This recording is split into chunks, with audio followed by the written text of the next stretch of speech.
Christina asks, regarding the matter of QuadrigaCX and the funds that are lost as the owner died holding the keys, how can you see this affecting encryption and regulation?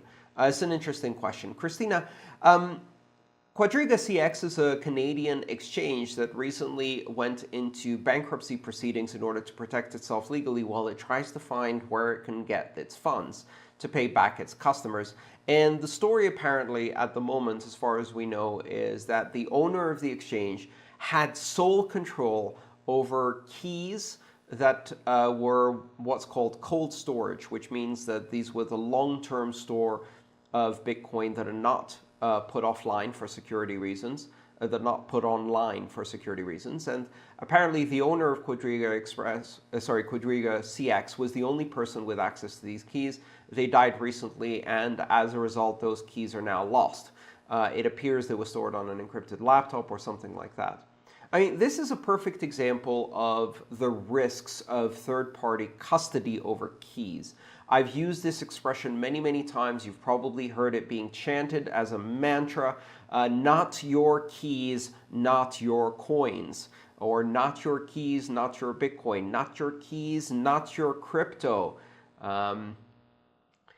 Basically, the same idea is that you should be very careful trusting third parties to hold your money. This applies to any domain of money, but it applies especially with cryptographic digital money because it's actually easier to steal Bitcoin or other cryptocurrencies when you put it all in one place and control it by one person. It's also easier to lose it. Bitcoin and other cryptocurrencies maintain their security through decentralization. The idea is that if in order to rob 1,000 people, you have to break into 1,000 wallets on 1,000 different computers, some of which are hardware, mobile, software, desktop, etc., that's very difficult to do. You have to pull off essentially 1,000 heists. But if those 1,000 people deposit all of their crypto and give that crypto to one person who controls all of the keys, now you only need to hack one wallet in order to get 1,000 times the keys. Or only one set of keys needs to be lost for 1,000 people to lose their money. And this is exactly what's happened in this case. How does it affect encryption and regulation? It doesn't, really. It doesn't change anything about either of those categories.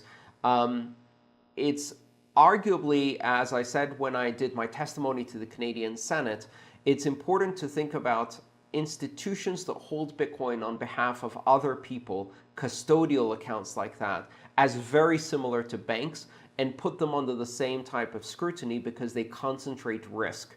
And they have control over people's funds, and that introduces significant risks. Risks of resilience and contingency planning and disaster recovery and business continuity, in the case of a founder's death, for example, but also theft and hack and reserves and whether they actually have the money that they claim to have. And as I've suggested, regulating the decentralized control over keys is unnecessary, and regulating the centralized control of keys is both necessary and something the government should be doing. But of course, we don't see that in the space. There's a lot of sloppy security. So hopefully what this does is it doesn't change encryption, it doesn't change regulation. Really, what it does is it teaches people the lesson again that apparently needs to be told again and again and again and again, and we need to see exchanges fail again and again and again before people learn the fundamental lesson of not trusting third parties with their cryptocurrency.